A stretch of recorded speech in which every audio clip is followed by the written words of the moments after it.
one wicked wind. Looked out the window and saw lumber and couldn't figure out what was going on. From residential neighborhoods to the airport, Calgarians deal with a testy Mother Nature. Plus, doctors' orders. I just don't understand why it's not available. It really should be, given the impact on hospitals. Other provinces are giving all babies shots for RSV, but not Alberta. And no parade, no problem. This event is all about what Calgary's about. Welcoming city where anybody can be themselves. Comic Expo enthusiasts make the most of it as weather changes their plans. CTV Calgary, local breaking news with Ian White.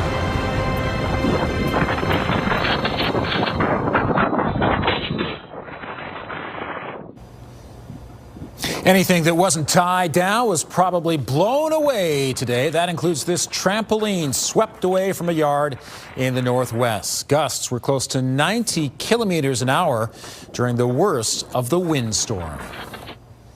Good evening and thank you for joining us. A wind warning is in effect tonight. Today, trees were knocked down, building materials scattered everywhere, garbage tossed about, and life was challenging for many of us in the city. Tyler Barrow reports. Wind damage has swept through the city, wreaking havoc on homes, blowing over bins, and knocking down power lines. Here in the northeast Rundle neighborhood, much of a home's roof was shredded by the severe wind.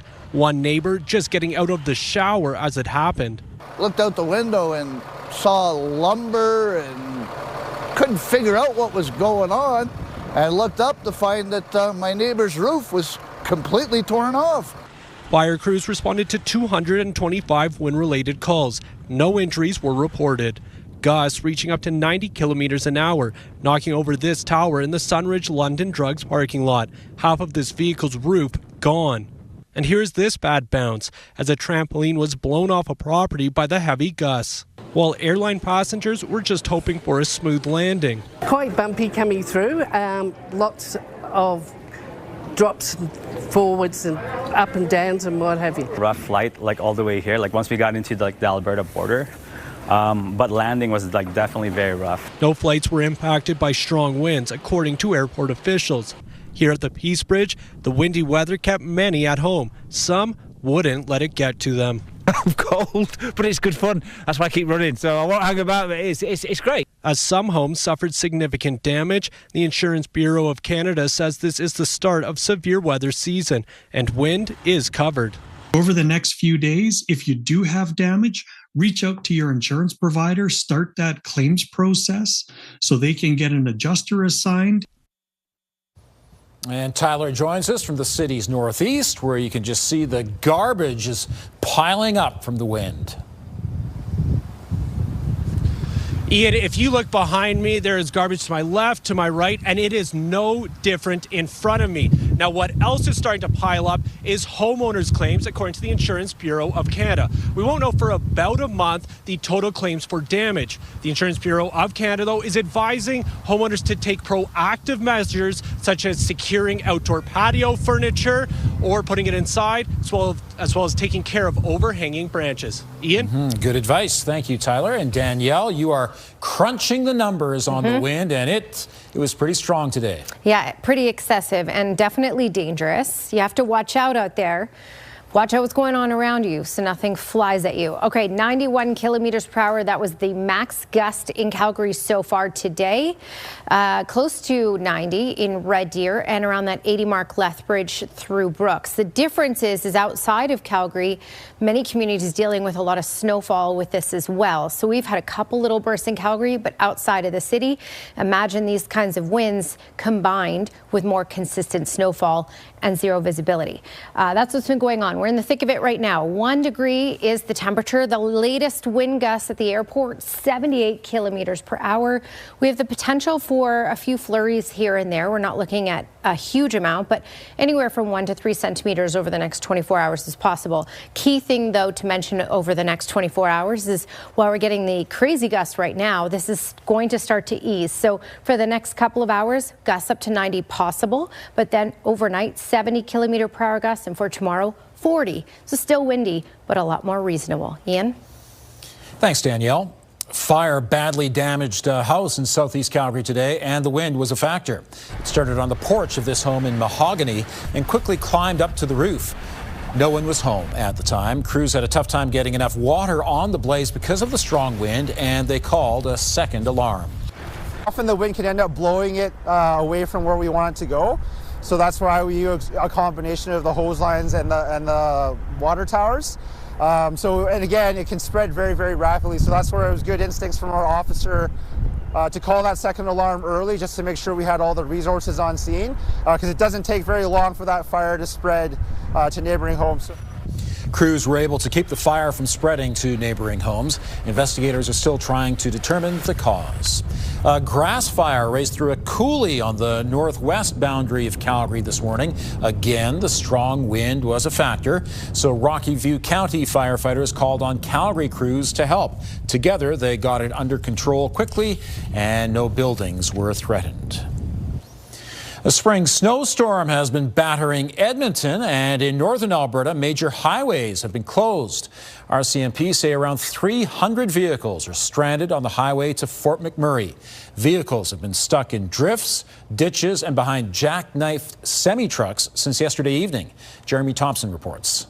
It's 8:15 in the morning. We've been here now for about 12, 13 hours. Deep snowdrifts surround a line of traffic stretching into the distance on Highway 63 south of Fort McMurray. Hundreds of people caught in a spring snowstorm that hit Thursday evening. Just north of Wandering River around 5:36, the weather just turned completely for the worse. It was full whiteout conditions. People like Judith Awascu are tired and frustrated by a lack of information on what they should do and when help will arrive. Been making phone calls and sending text messages and trying to get a hold of somebody or anybody to give us some answers. Most of the traffic is stuck near Mariana Lake, about 100 kilometers south of Fort McMurray. Highway 63 and Highway 881 were closed for most of the day. Drivers doing their best to stay warm, fed, and informed without running out of gas. Aided by McMurray locals who jumped into action. We put it on Facebook, that's where we're going to meet, and people start coming, truck after truck, truck after truck. And then at 2 a.m., we hit the road. Mohammed Terrapin's group loaded up with pizzas from a local joint that kept its kitchen open and gas cans to help. It took us 2 hours and a half to get to Mariana Lake. And when we got there, man, it was like a disaster. Highway 63 and 881 remain impassable due to dangerous storm conditions. Around 1:20, roughly 20 hours after the first vehicles got stuck, the regional municipality of Wood Buffalo posted this video update from RCMP and issued a press release advising the public about a coordinated response that had been active in the background since early in the morning. Outside the boundaries of the regional municipality of Wood Buffalo, but there are residents. So this morning we got down and got kind of caught up to what's actually going on. We deployed, there's a fleet of tow trucks heading south. Tow trucks, plows, and other heavy equipment on their way from both directions. Jeremy Thompson, CTV News. And people in northwestern Alberta are getting a break. A flash flood alert has been lifted because river flows subsided. Officials from the town of Peace River say there is still a risk of ice jams forming within the community. They say residents should continue to prepare for changing conditions. Out of the classroom and in the classroom, the province is streamlining the way Albertans can become educators. 4 new expedited teaching certificates will soon offer some the opportunity to enter the workforce before their degree is done.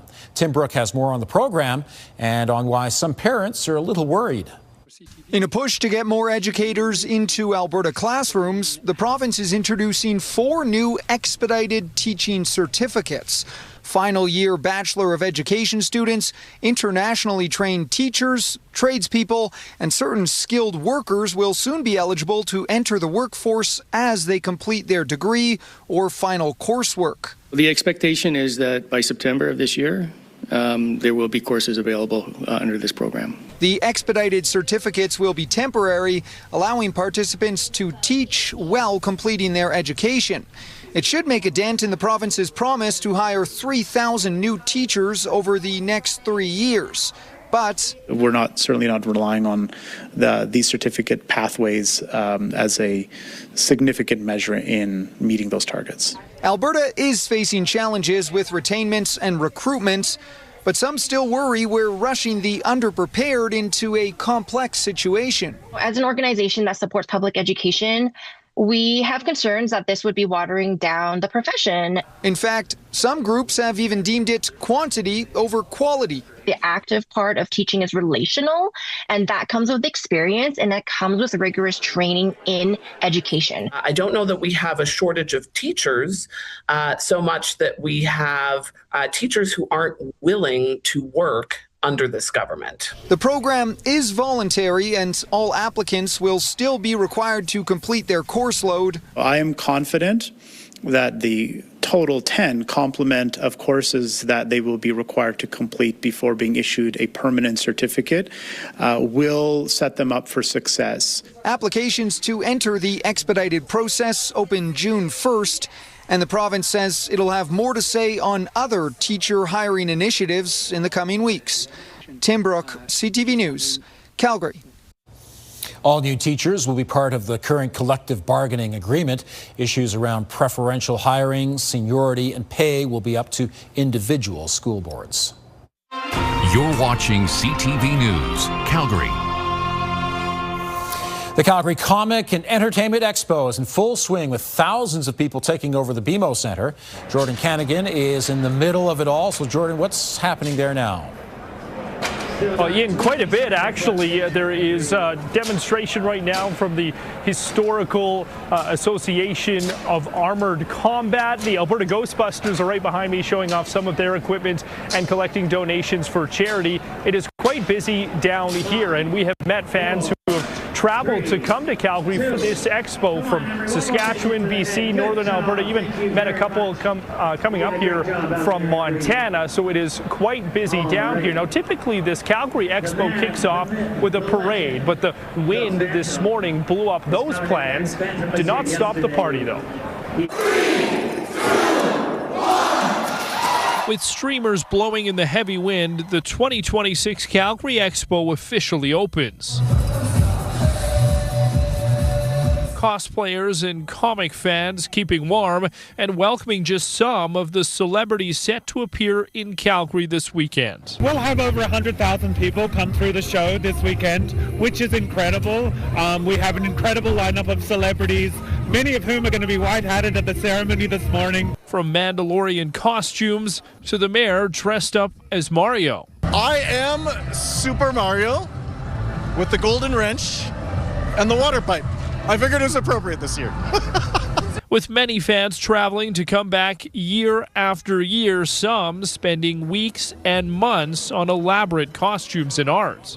We started these as a COVID project, and they've continuously evolved until we've added our 4th Mandalorian this season. So yeah, I made this costume. Everything is 3D printed. Of course, he's really tall, so it was really hard to make everything fit. And even without a parade this year, it was no problem for fans. This event is all about what Calgary's about. Welcoming city where anybody can be themselves. It's great to be able to spend the weekend with a bunch of nerds like me. I'm going to be checking out the anime section. I'm a big fan of Star Wars, going to be chatting with some of the vendors. Jordan Canigan, CTV News, Calgary. Stars from shows like Smallville, Supernatural, Harry Potter, and more are still set to appear at the Expo this weekend. A reunion is also planned for the original 4 hobbits from the Lord of the Rings trilogy. The Expo runs until Sunday night. More than 500 babies were hospitalized with RSV over the past year. Next, national health authorities want all babies to get the shot to prevent the illness, but Alberta isn't following through. Also, an Alberta-based breakthrough against Parkinson's disease.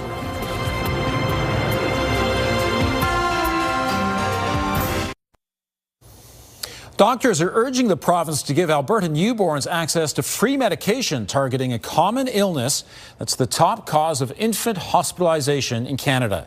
Right now, only a small portion of babies are covered, despite universal programs in many parts of the world and elsewhere in Canada. Alicia Fielberg reports.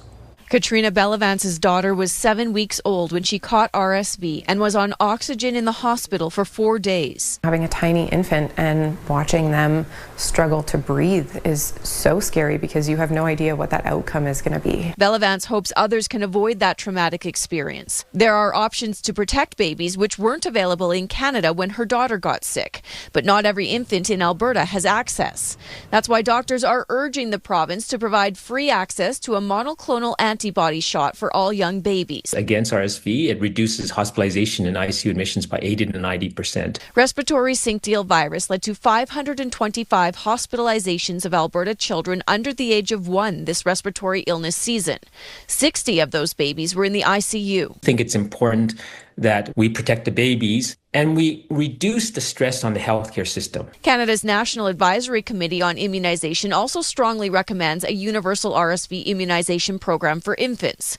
Most provinces are doing this, but Alberta only offers the preventative shot to high-risk infants. The majority of babies who land in the hospital because of an RSV infection are healthy, full-term babies.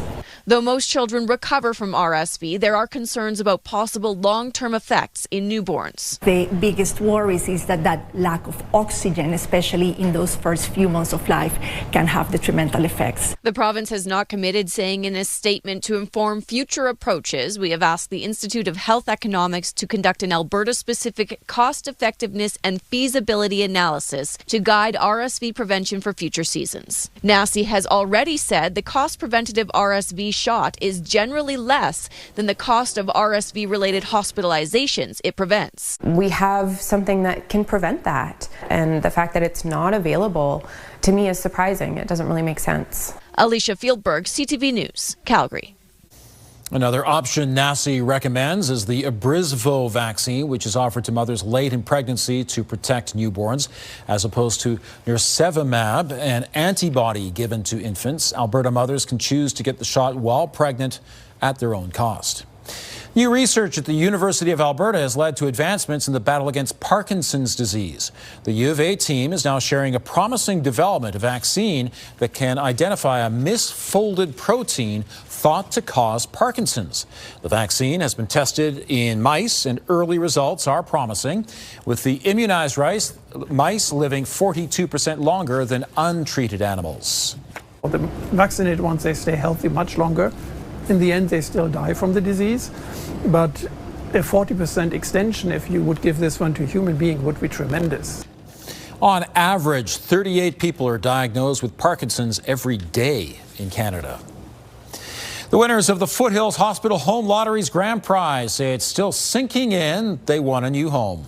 She was in the kitchen, and I guess my mouth just dropped open, and I didn't see a thing. I'm looking at it, and he went, and his mouth went.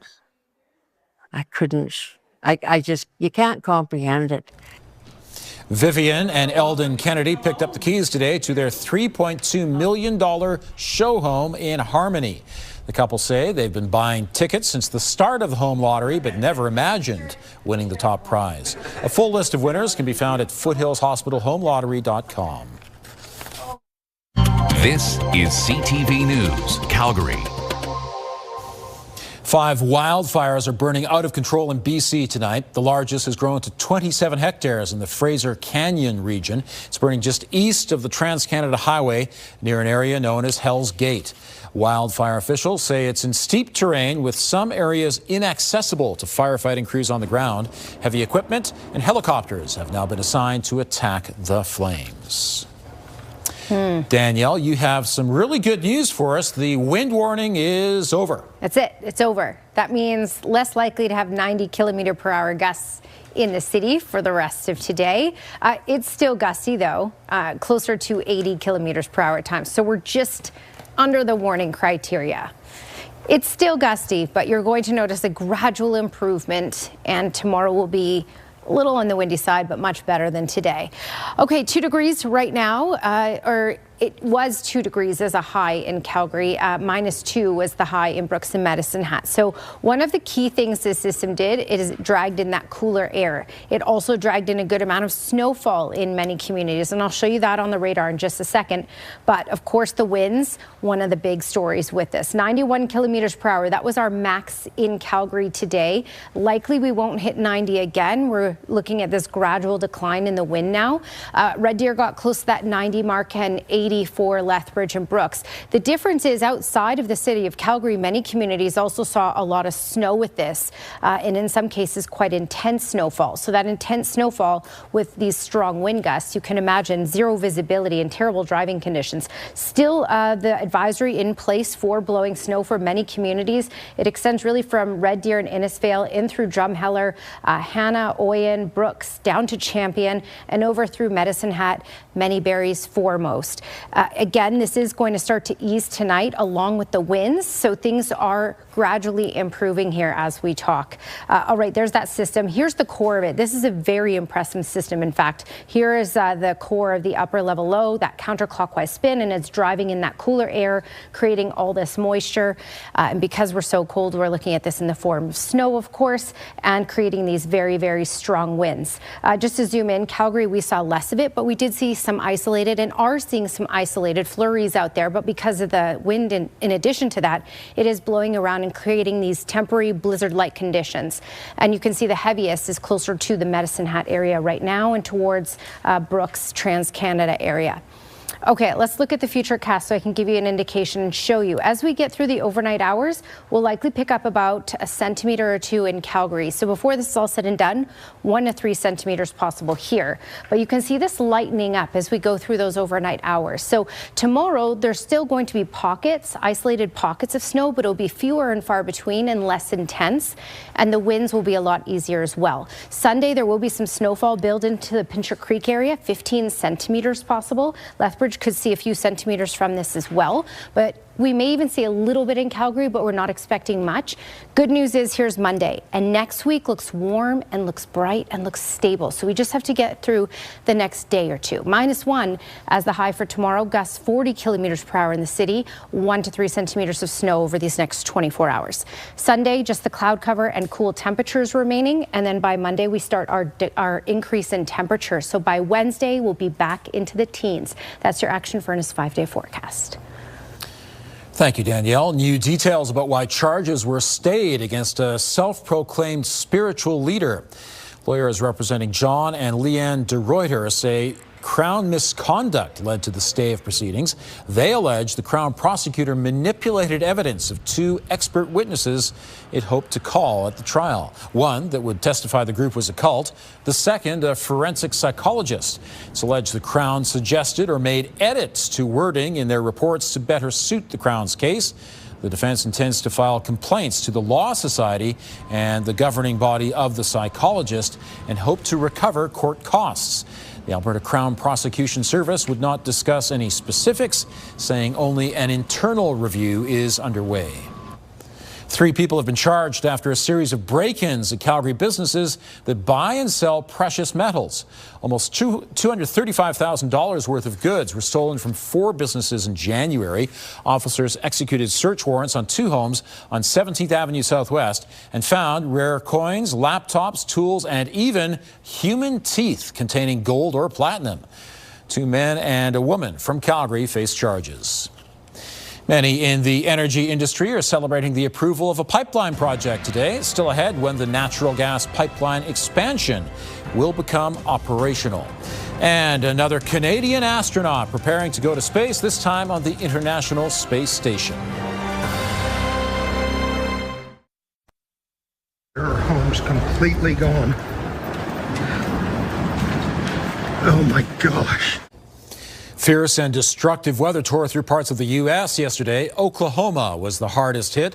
At least 10 people were hurt. First responders say they had to pull several people from homes, and search and rescue efforts are ongoing. The Red Cross is mobilizing to help residents recover. The federal government has approved a $4 billion expansion of Enbridge's West Coast pipeline in British Columbia. The company says the project is shovel-ready, and the Liberals are touting it as another big project approval. even though the pitch predates Prime Minister Mark Carney. Rachel Aiello reports. Today, Enbridge's $4 billion BC natural gas pipeline expansion got the green light, adding capacity and fortifying a West Coast liquefied natural gas project. This expansion ensures British Columbia has enough gas to supply an LNG export facility like Woodfibre LNG, which will be the first net zero LNG export facility in the world.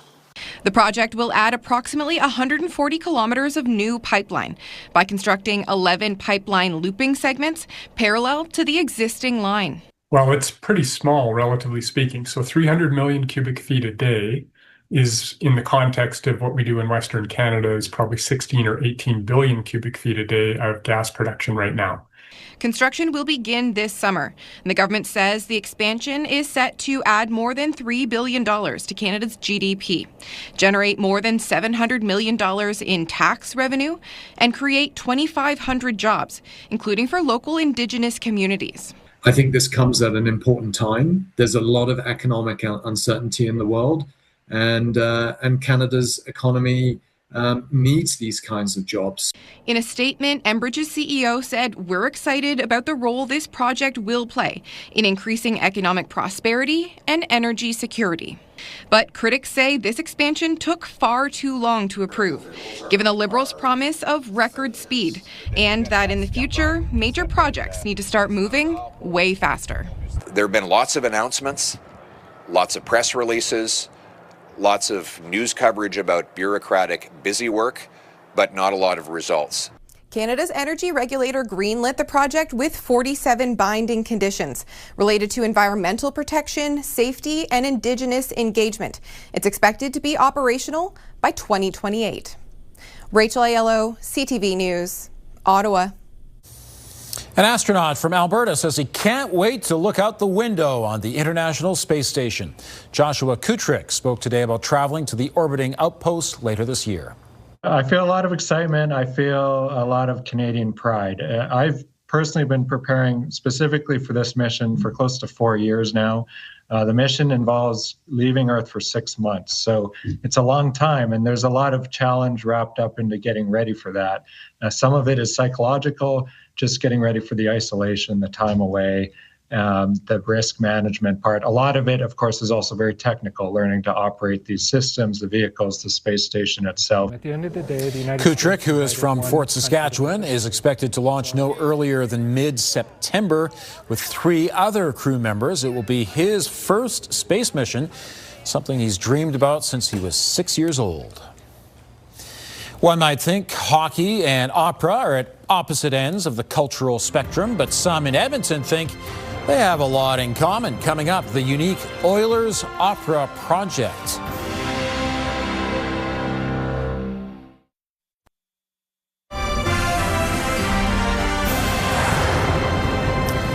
If you're an Edmonton Oilers fan, you're cheering for another deep playoff run. If you're not, you may be looking forward to one more season that comes short of the Stanley Cup. Either way, you can appreciate a new production from the Edmonton Opera that's a response to back-to-back Cup losses. Nariman Issa reports. Maybe this time we'll be lucky. From the office to a street hockey game. For the 6th time.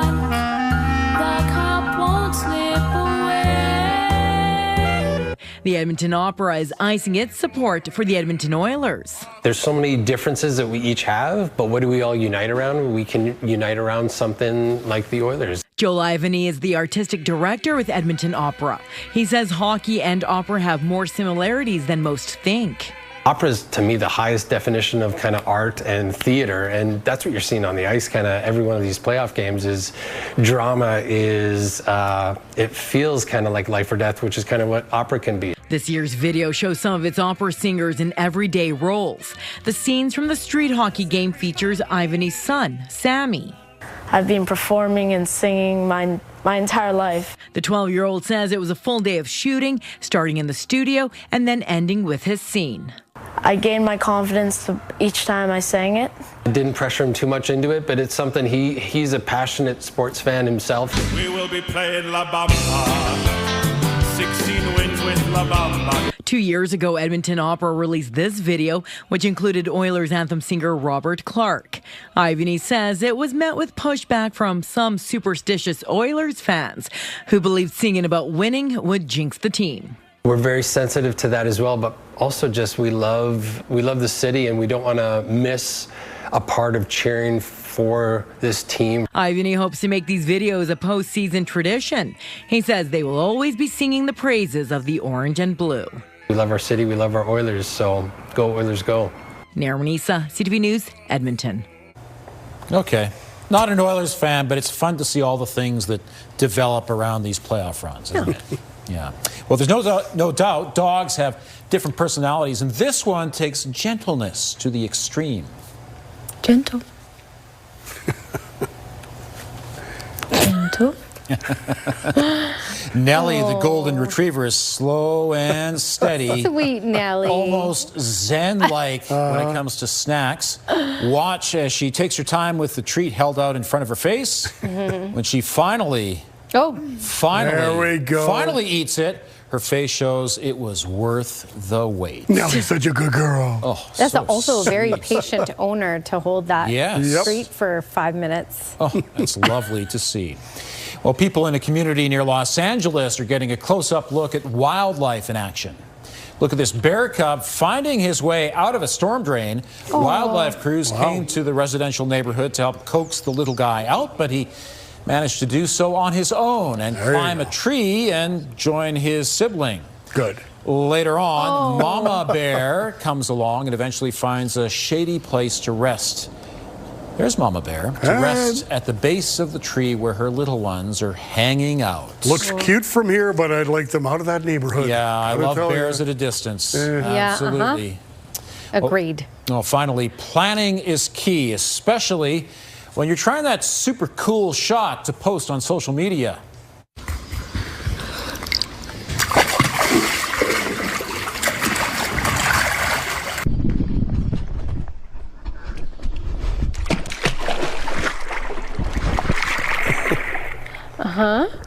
This guy wanted a cool 360-degree shot of him getting into his pool, but got a rather unorthodox view instead. It did go viral for the wrong reasons. It's been seen more than 80 million times. It looks ridiculous. Yeah. Well, I'd probably watch that a couple more times. It just looks weird. He wanted people to see it. Mission accomplished. Yeah. Well, planning a summer vacation is a bit of a guessing game this year. Still to come, how the jet fuel crisis is affecting travel this year, even for those who've already made their plans.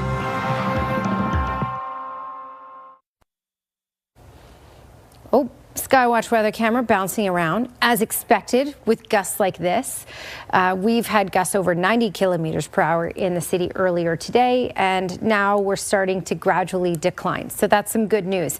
80 was the max in Lethbridge and Brooks so far, and in the 70s for Medicine Hat, mid 60s for Drumheller. Red Deer got close to 90 as well. The warnings, the wind warnings, have now been dropped. 1 degree in the city. Gusts, the most recent gust that registered 74 kilometers per hour, and in parts of the city we do have pockets of snow. All right, temperatures right now, yes, we're on the cold side for sure, well below normal. -4 in Brooks and Medicine Hat, +1 in Calgary and Lethbridge, -1 in Milk River. Here's the advisory still in place. And this is because, yes, in Calgary we had the winds and a little bit of snow. Outside of Calgary, there are big bands of snow plus the winds. So very treacherous driving conditions in some spots. Red Deer, Innisfail, down through Drumheller, Hanna, Oyen, Brooks, Champion, Medicine Hat down through Foremost, many berries, these areas under the blowing snow advisory because this snow continues. Where it's heaviest right now is basically closer to the Trans-Canada down towards Medicine Hat. This is going to gradually lighten up tonight with the winds. So it will be improved tomorrow. Still some snow tomorrow, still some wind tomorrow, but a lot less excessive. Okay, so for Calgary, a few flurries here and there could lead to 1 to 3 centimeters over these next 24 hours. We're going to go from 80 kilometer per hour gusts this evening to 40 kilometer per hour gusts for tomorrow. So that's a huge improvement. That's your 24-hour forecast brought to you by Action Furnace. Fixed right or it's free. Thanks, Danielle. The wind warning has ended, but gusts earlier today caused a lot of problems in Calgary. Powerful gusts blew away trampolines, building equipment, trees, and power lines. Fire crews are busy with hundreds of calls across the city, but no injuries were reported. About 300 vehicles are stranded on the highway to Fort McMurray. High winds created blowing snow last night, and drivers just couldn't get through. RCMP escorted tow trucks to get the cars and trucks moving. Today is the first full day for the Calgary Comic and Entertainment Expo. The Parade of Wonders had to be moved to the BMO Centre when the windstorm forced a change in plans. The jet fuel crisis has canceled thousands of flights worldwide and has many travelers worried about how much money they could lose and whether insurance will protect them. Geneviève Beauchemin reports. Stephanie Hallett-Lamoureux booked a dream Baltic family cruise 2 years ago. Now she worries the jet fuel crisis will scrub her flight plans. I know that Air Canada will give us our money back, but the cruise, no, they won't. Airlines are responsible for the flights, but not bus tours, cruises, and some travel insurance policies cover those costs, says expert Martin Firestone. They don't make their cruise, they don't get to their Airbnb rental, they make a claim, they submit the receipts, they get reimbursed. That's now not going to be the way it's going to go. The jet fuel crisis is now a known cause, and so policies purchased from now on, says Firestone, may not cover events linked to that reason. You have to be wise enough to figure out your schedule and itineraries to give yourself the days you're going to need if it doesn't leave on the day it was supposed to. Those who booked prior to the unprecedented crisis could also face roadblocks. Most policies have a war exclusion that voids insurance claims linked to conflicts, and insurers could potentially consider the jet fuel crisis a related cost of the war in the Middle East. Call the insurer. The policy wording, sometimes it's hard to understand. CA travel insurance expert Nadia Goyette says checking what your private, group, or credit card insurance covers is key. They may all be very different. You saved up to pay for that trip from a long time. You don't want to have that all ruined. Lamoureux says all she can do now is hope the flight will take off. I definitely will not make this mistake again. I will make sure I am double and triple covered.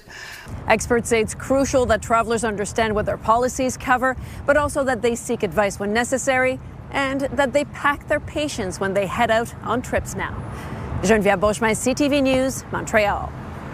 As we told you earlier, the federal government has approved Enbridge's plan to expand a natural gas pipeline in BC. BNM Bloomberg's Mirella Fernandez has more. The Sunrise project will expand the capacity of the West Coast pipeline system by 17%. That's about 300 million cubic feet more a day. The build-out expected to add about $3 billion to the Canadian economy and aligns with Ottawa's push to make Canada an energy superpower. Construction expected to begin in the summer. Here are the closing numbers for the day. The Canadian dollar is up to 73.18. West Texas Intermediate is down 94 cents to 94.91. Western Canadian Select up $1.80 to 74.85. And the TSX lost 8 points today. Those are your business headlines. I'm Mirella Fernandez. It's a celebration of all things pets at Spruce Meadows this weekend. Pet Fest returns for another year with new and returning events. You can expect fan favorites like Corgi and Dachshund races and a new adults-only night on Saturday. And for the kids, there's plenty of animals to meet up close. Everything as small as a tarantula up to a large of some of our show horses, which can be quite large. So yes, it's something for everyone, and any sort of flavor that you like with animals, we can find it here at Spruce Meadows. Organizers are asking people to keep their pets at home and bring something home from a local vendor for them instead. Pet Fest runs from 10 to 7 tomorrow and from 10 to 5 on Sunday. No matter what the weather is like, Cavalry FC are looking ahead to a home game this weekend. Just ahead, Glenn will tell us how one of the new players on the team hopes to make a big difference.